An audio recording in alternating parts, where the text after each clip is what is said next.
Niger, I am a student of democracy. I believe that democracy must strive, but I believe that Africa must develop its own version of democracy. The Western democracy is not suitable for Africa. It's not working, eh? Absolutely not. It doesn't work for Africa. You look at Rwanda. Rwanda is celebrated by the West, but what they practice in Rwanda is not the Western democracy. You go to Botswana, it's not the Western democracy. They have adapted it for themselves. But you see, let us call a spade a spade. The West is running riots, and I'm happy. My salute goes out to the Nigerian Senate for telling Bola Ahmed Tinubu that he should focus on dealing with Boko Haram. You can't deal with Boko Haram and you are going to fight the president of another country. Even the Biafran. You can't deal with Biafra. There's rampant armed robbery on the streets of Nigeria. You can't travel after certain times, and you want to go and do what? Because Western puppet masters are asking you to go into an African state. What was France's interest in Niger? And you should begin to ask yourself what's happening in Francophone Africa. People are waking up. People are waking up and saying that, look, we can no longer be taken Mali for has stooges. dissociated itself. Absolutely. And now Niger seems to be following the trend. And for me, it is this awakening in the next generation of Africans that we are capable of managing our own affairs and that we must unite. We must have a new kid. Look across the landscape of Francophone Africa, with the exception of the Niger guy who is a bit elderly. I think he's about 61 or so. All the other guys, the Burkinabe, the Mali, the Guineans, they're young soldiers. You understand me? Africa needs a crop of young leaders who are Afrocentric in their thinking and who will say to the West and Europe, we would stay, hold our own, trade amongst ourselves. We will only trade with you if you are willing to come and negotiate with us as equals. This whole capitulation, this whole sense that we are inferior, that we are incapable of managing our affairs. Look, a black man, Kwame Nkrumah, showed that it is possible just over the weekend. But he said it. Just over the weekend. I took my kids across about 3 regions and showed them a few things Nkrumah did. And you know what my soon-to-be 8-year-old son said to me? He said, Daddy, Nkrumah did a lot for Ghana. And he wasn't president for a very long time. And I said, yes. He set a bar that nobody can meet. None of our following presidents has been able to meet. You understand me? So it is possible if you have the leadership, the desire to serve your people and not to serve yourself. And look, that is where we are going. This whole talk, Akufo-Addo is talking about Niger, the Junta must withdraw and allow democratic institutions. What did he say when his friend Alassane Ouattara changed the constitution attempted to change the constitution of Ivory Coast? What did he say when his friend in Senegal tried to do it? It is that hypocrisy of African leadership that is leading to a revolution in the younger generation of Africans to say, these old folks have had their day, they've had their say, it's our time to take our destiny into our own hands. Okay, but you do admit, like you said, that the way of coups is not the way. No, I'm in no way supporting coups, but I'm saying that if our so-called democratic institutions do not foster democracy, you then open the windows for people to vent their spleen in a certain manner. For military expeditions. Absolutely. Wait.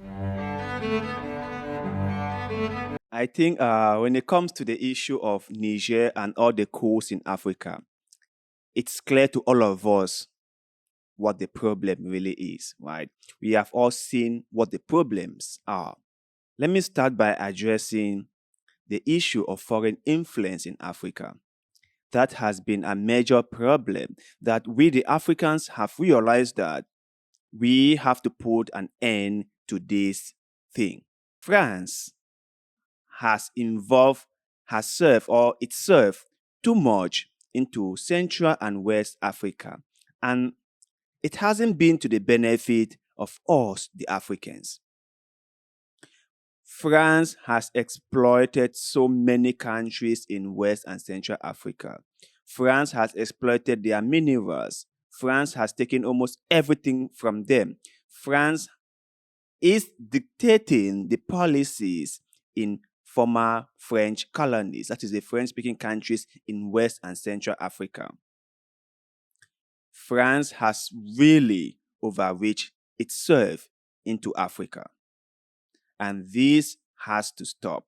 And I know it will take some time, okay? Because remember, France took so many years to build up the kind of Africa that France want.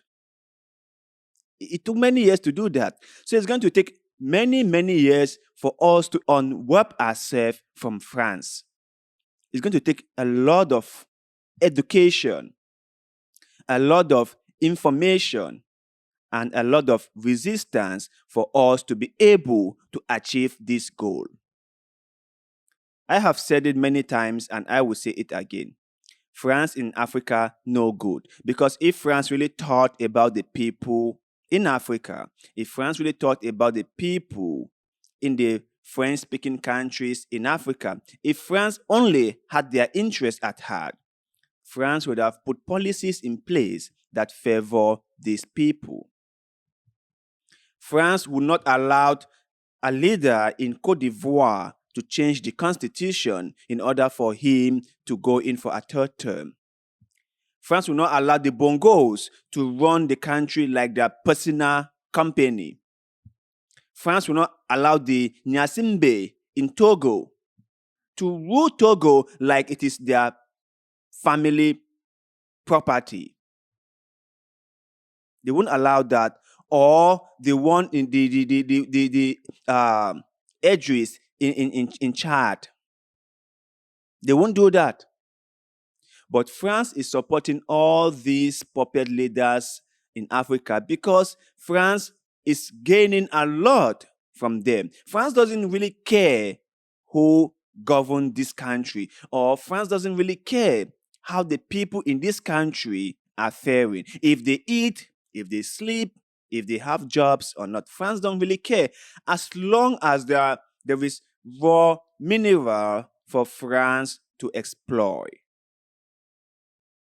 As long as France can harvest timber in Gabon, France has no problem with the Bongos. As long as France can harvest uranium in Niger, France doesn't care if the Nigerians have constant electricity or not. As long as France can harvest gold in Burkina Faso, France doesn't care if the Burkinabés have anything to live on. France don't care. France's influence in Central Africa and West Africa has always been a major problem. And France is waking up to realize that it's game over for them, that we are not going to keep taking this from there. And like I mentioned before, let nobody fool you into thinking that the coups in Africa end with Niger or maybe Congo-Brazzaville as we are getting information from there. It won't end there. It's going to spread. It's contagious because African people are really suffering while foreigners harvest all the wealth of their country. Now, the second part of this whole issue is poor leadership in Africa. Now, we might blame the West as we want for messing up our respective countries, but we must understand that our own leaders have participated in this abuse. Our own leaders have participated in this destruction of our countries. Our own local leaders, people whom we thought had our interests, have betrayed us. People whom we thought would come to our defense are the ones stealing everything. The Westerners will take 90% of the wealth of the nation and give 10% to the ruling elite. And this 10% will be embezzled by the ruling elite. Let's say, for example, if we really had honest leaders, if we really had leaders who are patriotic enough, who had the interest of the country and the people at heart,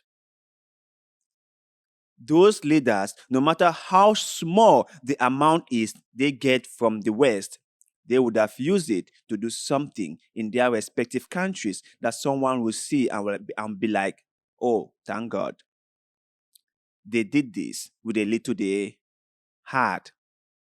If only they had more, what would they do? But from the look of things, right, the little they have, they embezzle it. So that tells us that even if they had more, they will still embezzle. Have you noticed that our presidents in Africa, especially those in the French-speaking countries in Africa, are the most richest people? The Bongos, the Nyasimbe, the Theodoros, the Davies, they are the richest people in the world. Don't even try with the Bongos. The Bongos are super rich. The Theodoros spend money like nothing. The Theodoros in Equatorial Guinea, they live like kings. So we need good leadership in Africa. Leadership is very important. And until we have leaders who are going to be for us, the African people, nothing will change. The African people are beginning to realize that they have a battle to fight and they must all rally together if they are ever going to succeed. They must all rally together. So to you guys out there, what is your take on these coups in Africa? And also, should we just blame the West alone for all our problems without blaming our leaders for also participating in all this corruption, bribery, and misappropriations of public funds? Aren't our leaders to be blamed for letting the West take away everything from us? Shouldn't our leaders be the one to defend us if we are ever attacked by foreigners? Share your thoughts and opinions with us in the comment section below, because like always, we love hearing what you have to say. And also, do not forget to like this video, share this video, follow our Facebook page, and most importantly, subscribe to the channel, because little bit of good way, like the one you're doing just now, help us a lot, and we shall forever be grateful to you. So thank you very much for doing just that. And like always, see you in the next one.